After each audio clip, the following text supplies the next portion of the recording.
Korematsu versus the United States. Common Craft video by Karina Seth, Sophia Howard, Vin Nguyen, and Cole Martin. It was a time of war. Japan had just bombed Pearl Harbor, and the United States became the last country to enter World War II. During this time of paranoia in the common man's life, many people were beginning to doubt the alliance of Japanese Americans and felt that they would betray them.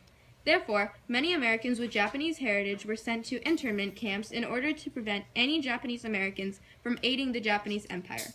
Internment camps were temporary holding grounds for Japanese Americans during World War II. They were very crowded and had long lines for every common thing such as eating, drinking, and even going to the bathroom. Fred Korematsu and his family were some of the many Japanese Americans to be sent to an internment camp. However, even though Fred's mother and 3 brothers reported to the camp, Fred Korematsu decided to stay behind with his girlfriend. Korematsu even went under a minor plastic surgery to his eyes and changed his last name to Clyde Sarah to evade the evacuation order.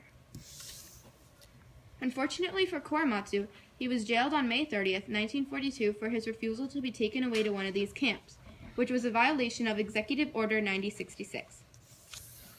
Ernest Bessig, a member of American Civil Liberties Union, ACLU, said he would pay Korematsu's bail as long as Korematsu challenged the constitutionality of the Executive Order 9066 by using his case.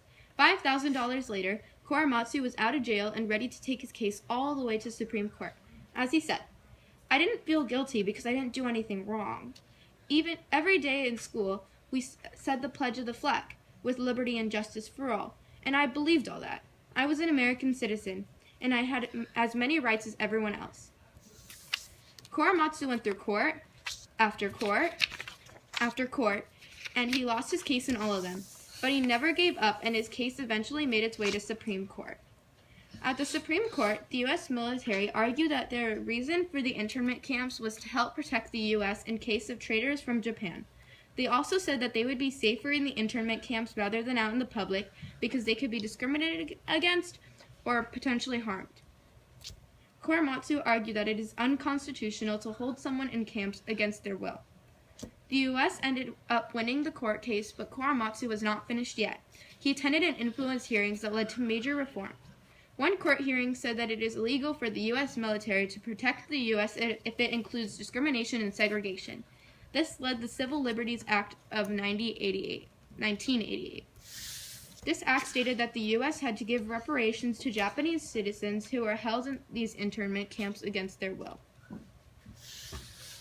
We decided to give this case a D since it allowed innocents to be taken away simply because of what they looked like or who their parents were.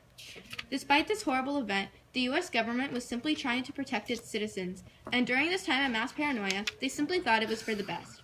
Since Supreme Court had good in heart, we gave them a D instead of an F, because after all, they were just trying to increase the security of the nation's people.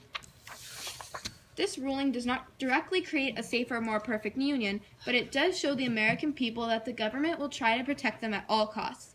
This means that even though it felt like a giant step backward for many Japanese Americans, the U.S. always has the union at its best of heart. We are also able to learn from our mistakes and improve upon them.